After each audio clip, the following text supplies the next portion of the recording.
April 9, 1968, Ebenezer Baptist Church, Atlanta. The largest funeral in Southern history. 150,000 mourners outside, packed shoulder to shoulder.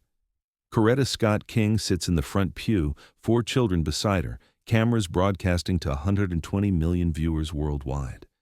She's wearing a black veil, and there's a white handkerchief visible in her hand. Everyone is watching for the moment she breaks.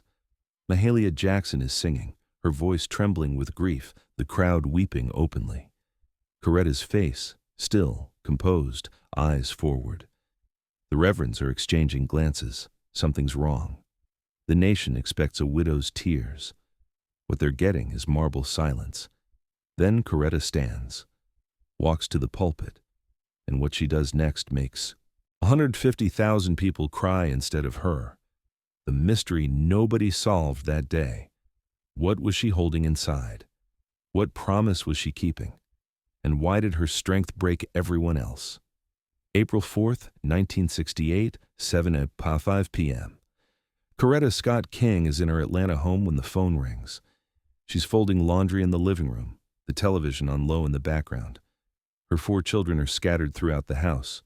Yolanda, 12 years old, doing homework upstairs. Martin III, 10, playing in his room.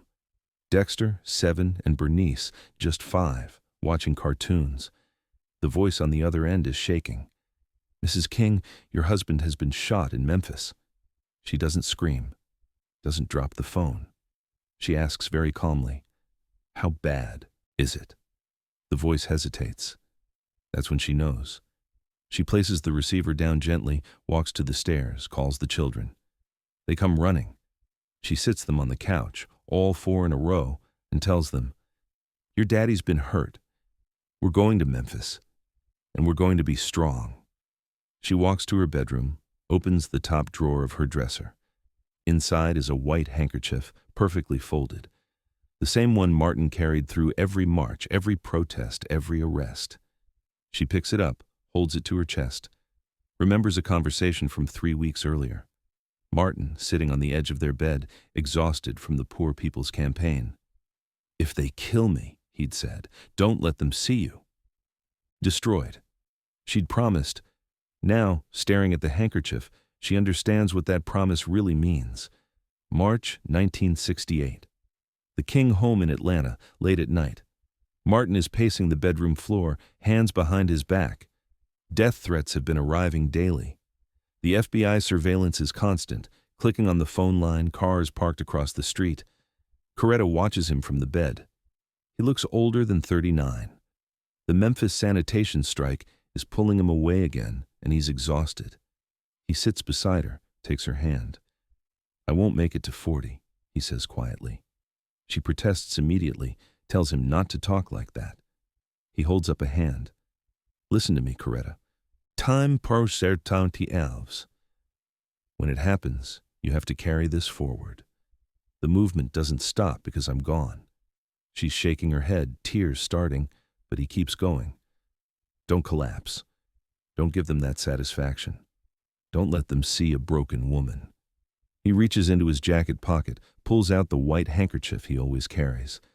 The one from Selma, from Montgomery, from Birmingham jail. "Keep this," he says, pressing it into her palm. "When the time comes, stay strong." She promises, even though she doesn't believe she'll ever need to keep it. 3 weeks later, a bullet tears through his neck on a Memphis balcony. Martin Luther King Jr., the man who survived a stabbing in 1958, who'd been arrested 29 times, who'd received death threats since Montgomery in 1955, dead at 39. Coretta, holding that white handkerchief, realizes the promise she made wasn't theoretical. It was a roadmap. April 5th, 1968. Coretta Scott King becomes the most watched woman in America. Press camps outside the Atlanta home, satellite trucks lining the street. World leaders are calling. President Johnson, Robert Kennedy, international heads of state offering condolences. She takes every call, writes thank you notes, plans the funeral, contacts the Southern Christian Leadership Conference, organizes logistics. And through it all, she doesn't cry. Not on camera. Not where anyone can see. Reporters are confused. Aides are worried. Whispers of, "Is she in shock?" circulating through the house. But Coretta isn't in shock. She's working, making lists, speakers for the service, route for the procession, security concerns. She decides. Open casket, public viewing, a march through Atlanta. Martin would want the people to see him, she tells Reverend Abernathy. Then she says something that stops everyone cold. "I'm going to speak at the funeral." Abernathy stares. "Coretta, you don't have to." "I know," she interrupts. "But I will. It's unprecedented. Widows grieve privately. They don't plan spectacles. They don't demand speaking roles at their husband's funeral. But Coretta isn't planning a funeral. She's planning a continuation. The movement can't pause for grief. Martin told her that. So while the world expects a collapsed widow, she's organizing the largest gathering Atlanta has ever seen. The white handkerchief stays folded in her purse, dry, waiting. April 8th, 1968. One day before the funeral. Atlanta is preparing for something it's never experienced. The largest gathering in the city's history. Coretta is reviewing the funeral program with Abernathy and Andrew Young. She points to a line.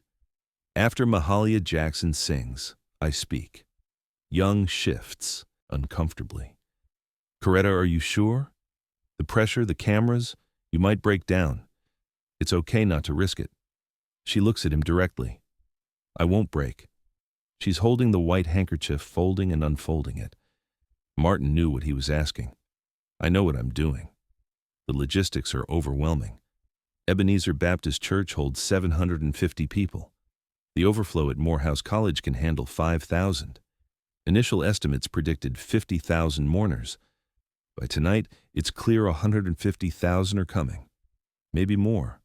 Security is a nightmare. Robert Kennedy is flying in. So is Jackie Kennedy, Harry Belafonte, Wilt Chamberlain, Vice President Humphrey. Governors, senators, celebrities, activists, and 150,000 regular people. Sanitation workers from Memphis, sharecroppers from Mississippi, students from across the country. The city doesn't have enough hotels. People are sleeping in cars, in churches, on strangers' couches, all of them coming to see the man who changed America, all of them expecting to see his widow weep. Coretta writes her speech alone, past midnight. She doesn't write about grief. She writes about continuing. The nation is watching, waiting for tears. They're going to get something completely different. Late that night, April 8th, the house is finally quiet. The children are asleep. Yolanda, Martin III, Dexter, Bernice, all tucked into bed after asking questions. Coretta answered with a steady voice. "Why did someone hurt Daddy?" Bernice had asked. "Because Daddy fought for people who couldn't fight for themselves," Coretta replied. And some people didn't like that. Now, past midnight, she sits in the living room with Andrew Young. The cameras are gone. The aides have left. It's just the two of them. Young leans forward.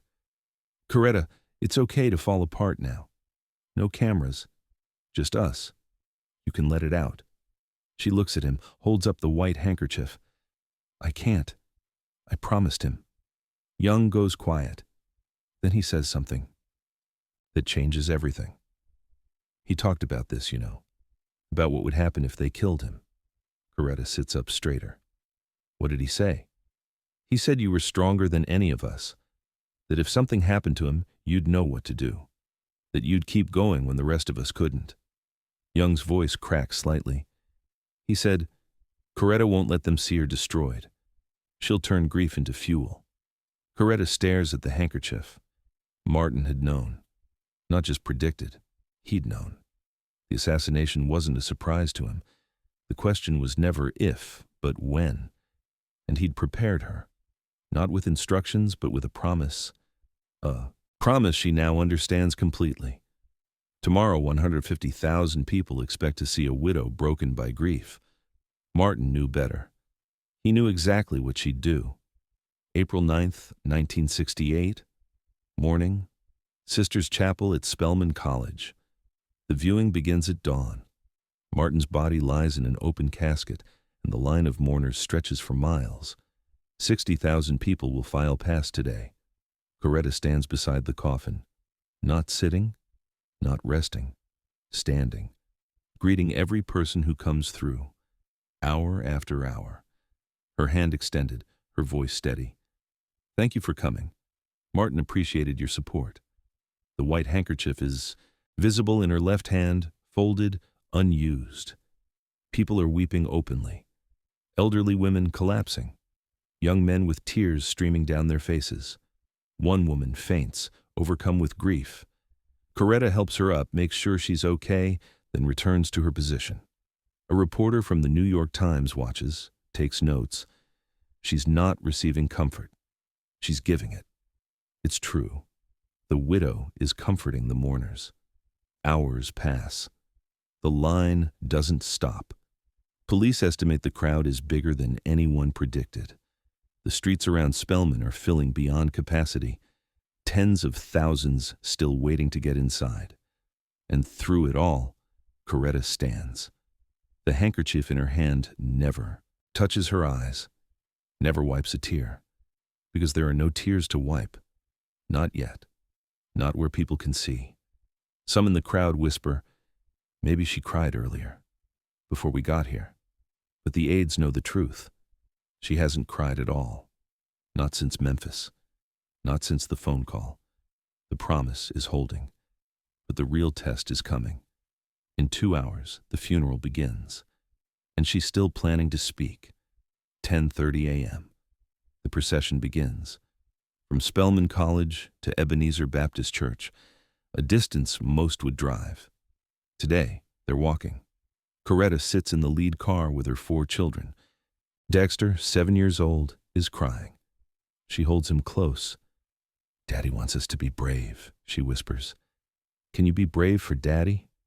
He nods, wiping his eyes. Outside the car windows, 150,000 people line the streets. It's unprecedented in Atlanta. Unprecedented in the South. Black and white, young and old, rich and poor, shoulder to shoulder in absolute silence. The coffin is being carried in a mule-drawn wagon. Martin's choice. A symbol of the poor people's campaign he'd been organizing. The poor, he'd said, would lead America to justice. Now they're leading his body to burial. The temperature is 72 degrees. The sky is clear. Cameras are everywhere. CBS, NBC, ABC broadcasting live to an estimated 120 million viewers. More people watching than watch the moon landing will next year. Coretta's face is covered by a black veil, her expression unreadable. The aides are still whispering, she'll collapse inside the church. The service will break her. But something is different now. Coretta isn't holding back tears. She's preparing to speak. Inside her purse, notes for the speech. On the paper, a single line underlined twice. Don't stop. The car arrives at Ebenezer. The crowd parts. 300 people are crammed into a church built for 750. The heat is oppressive. And here's the twist nobody sees coming. Robert Kennedy is in the 3rd pew. In exactly 8 weeks, he'll be dead too. Another assassination. Another funeral. Another widow the world will watch. Inside Ebenezer Baptist Church, 11:00 a.m. The service begins. Coretta sits in the front pew, Martin's parents on one side, her children on the other. The church is sweltering. People are fanning themselves with programs. Outside, the 150,000 who couldn't fit inside stand in silence, listening through speakers mounted on poles. Reverend after reverend speaks. Ralph Abernathy, Martin's closest friend, his voice breaking. We have lost a shining prince. Jesse Jackson, still haunted by Memphis, by being there when the shot rang out. The eulogies stretch on.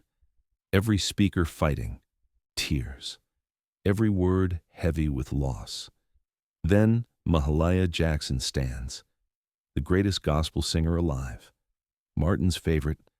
She's going to sing Precious Lord, the song Martin requested just hours before he died. Her voice fills the church, powerful, aching, breaking on every note. Precious Lord, take my hand, lead me on, let me stand. The congregation is openly weeping now.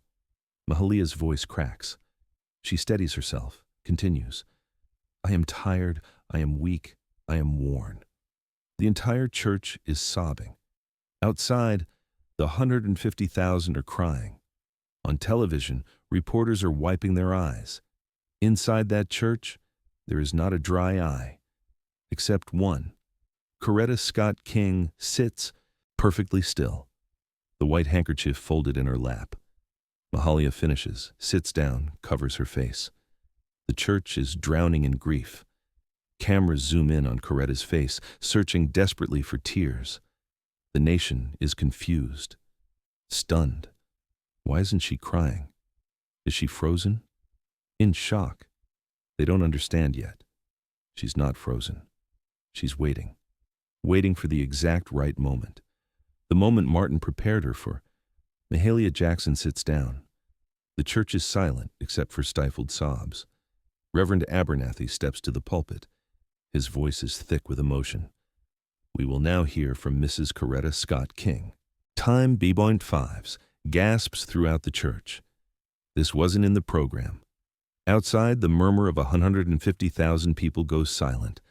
On television, anchors scramble. She's going to speak, Walter Cronkite says quietly. Coretta stands. 4 children watch their mother rise. She walks to the pulpit, slowly, steadily. Her heels clicking on the wooden floor. Every eye in Ebenezer Baptist locked on her. 150,000 people outside holding their breath. 120 million watching on television. She reaches the pulpit, places a single piece of paper on the stand, sets the white handkerchief beside it. The cameras zoom in. Her hands are steady. She looks out at the Yafo congregation, at the faces streaked with tears, at her children in the front row, at RFK, at Jackie Kennedy, at the hundreds of people crammed into pews and standing in aisles. Her voice, when she speaks, is clear, strong, no tremor. I want to say how grateful I am for the many expressions of love and concern we have received. The church is absolutely still. Martin dedicated his life to justice, to peace, to lifting up the poor and the forgotten. She pauses, not for effect, not because she's breaking, because she wants every word to land. He worked for the sanitation workers in Memphis, for people who had no voice. Another pause. Then the pivot, the moment that changes everything. Martin knew this might happen, Coretta says. Her voice is steady, but something shifts in it, something deeper. He told me, if I'm killed, don't stop. Keep going. The church is silent. You could hear a pin drop. Outside, 150,000 people frozen. So that's what we're going to do, she continues. We're going to keep going. We're going to finish what he started. The Poor People's Campaign, the March on Washington, the fight for justice. She picks up the white handkerchief, holds it up so everyone can see. He carried this through Selma, Time 05s, through Montgomery, through Birmingham. It was in his pocket in every march. Her voice cracked slightly, the first break. It never dried his tears, because he didn't cry for himself. He cried for justice, for children going hungry, for families living in shacks, for workers treated like they were less than human. The crack deepens, but she's not collapsing. She's controlled, deliberate. I won't cry for myself either. I'll cry for what's unfinished, for the work that's left to do. She folds the handkerchief carefully, walks to the casket. Every camera follows her. She places the handkerchief on top of the casket, on the glass above Martin's chest. This belongs with him now, she says quietly. But the work belongs to us. She returns to her pew, sits beside her children, and that's when it happens. Not to her. To everyone else, the church breaks. Not one person, not 10. The entire congregation. A wave of grief that starts in the front pews and rolls backward like a physical force. Outside, the 150,000 mourners begin weeping simultaneously, a sound like nothing Atlanta has ever heard. Inside Ebenezer, people are openly sobbing. Reverends who held themselves together through the eulogies are crying now. Ralph Abernathy covers his face. Andrew Young's shoulders shake. In the third pew, Robert Kennedy wipes his eyes.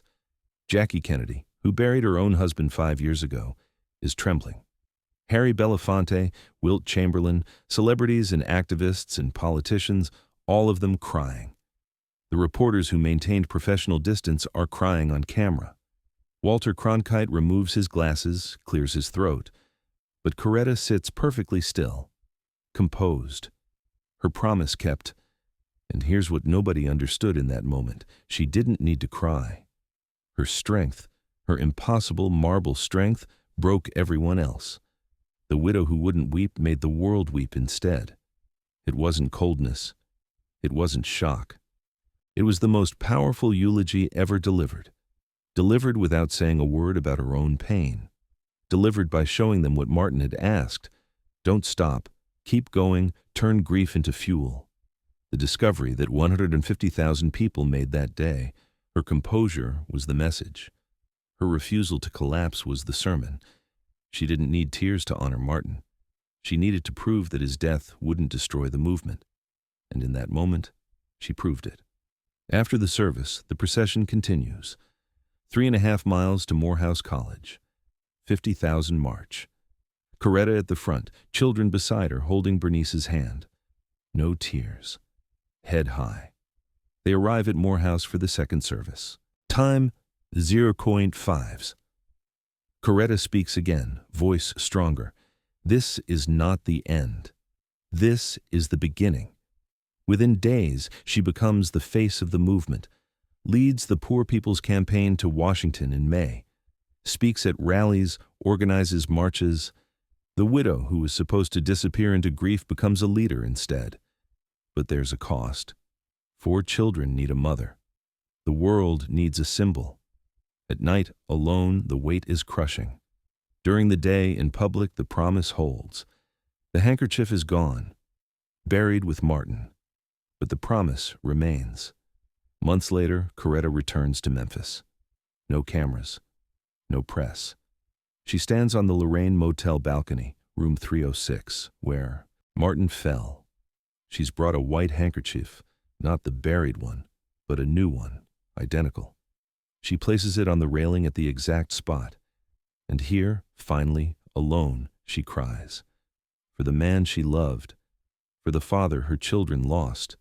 For 39 years that should have been 80. She cries until she's empty. Then wipes her eyes, picks up the handkerchief, leaves, returns to Atlanta. To her children. To the work. Because the world had already seen what it needed. Her strength. That strength kept the movement alive through grief. The handkerchief stayed at the Lorraine. Years later, part of the Civil Rights Museum. Ordinary cotton, legendary.